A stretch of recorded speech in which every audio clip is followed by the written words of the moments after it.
So, you've got one. A brilliant, game-changing idea. You know, the kind that actually keeps you up at night. But let's be real.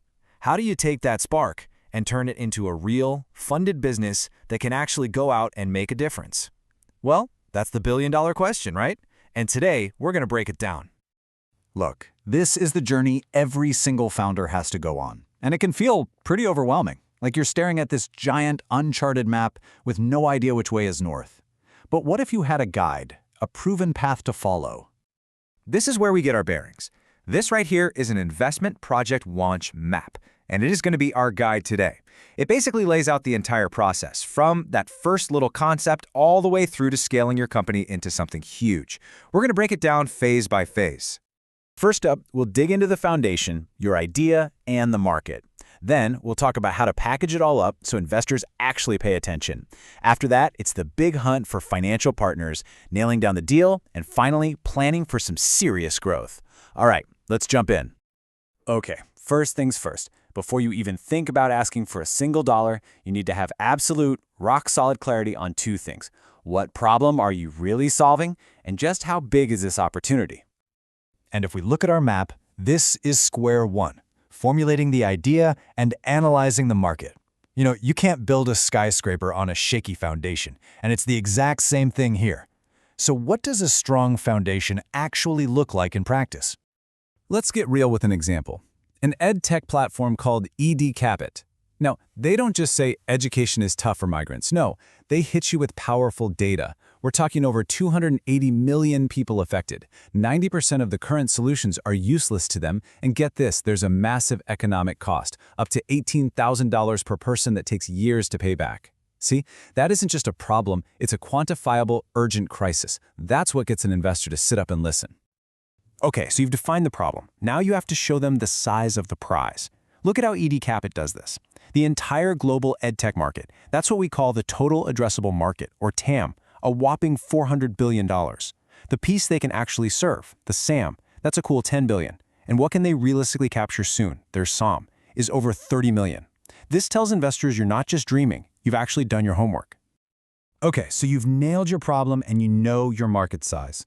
Now comes the really critical part. You have to package it all into a compelling story that an investor can get excited about. This is where your preparation and your presentation mean everything. This quote from a marketing analysis just says it all. You could have invented a time machine, but if you pitch it on the back of a napkin, forget it.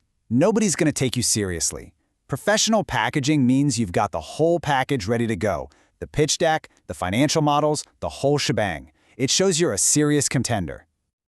So, what exactly goes into that package? Well, every great pitch deck really just answers 4 basic questions. 1, what is your solution to that big problem? 2, how are you actually going to make money? 3, how much cash do you need and what for? And 4, the big one, who are you and why should I trust your team to pull this off? Now, your business model is going to look totally different depending on what you're building. On the left, you've got a tech platform like EdCapit. It's a classic software-as-a-service model built to scale like crazy. On the right, something way more tangible, a real estate project. It's a subleasing model, super secure, with guaranteed income. Both are perfectly valid, but you have to be crystal clear about how yours works and why it's going to be profitable.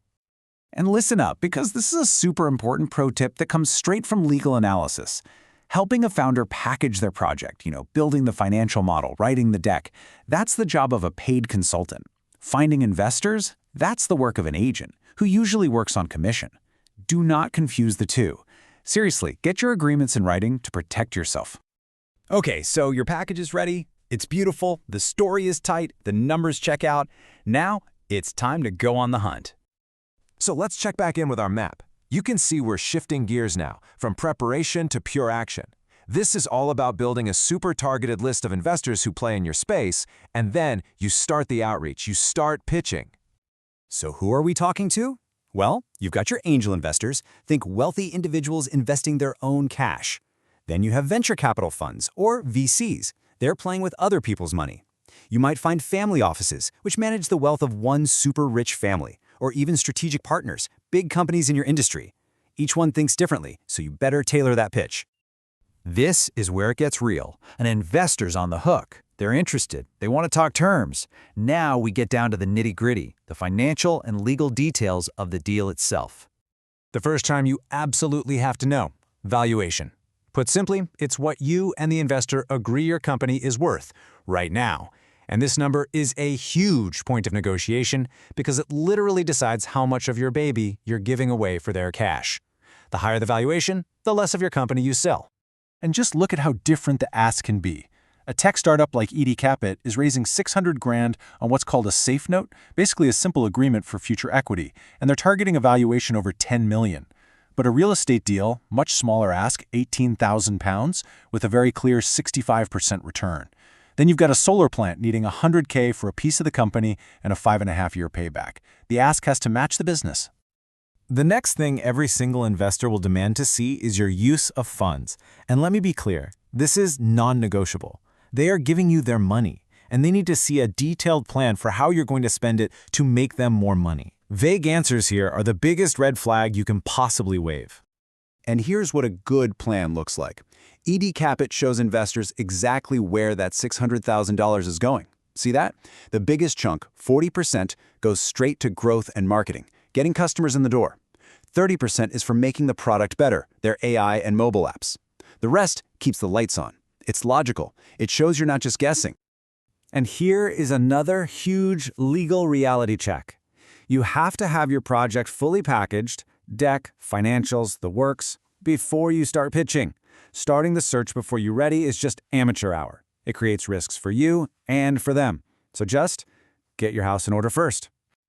So you did it. You actually did it. The deal is closed, the wire transfer hit the bank account, you pop the champagne for one night, and then the real work starts. Phase 5 is all about execution and scaling for growth.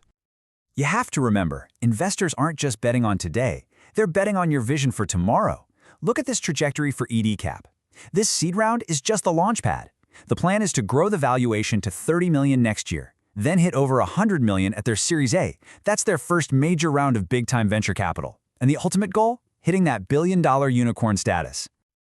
So, from that little spark of an idea all the way to a billion-dollar vision, that's the roadmap. We've walked through how you define your problem, package your pitch, hunt down the right investors, nail down the deal, and then plan for the stratosphere. This is the playbook. Now the only question is, what amazing idea are you going to bring to life?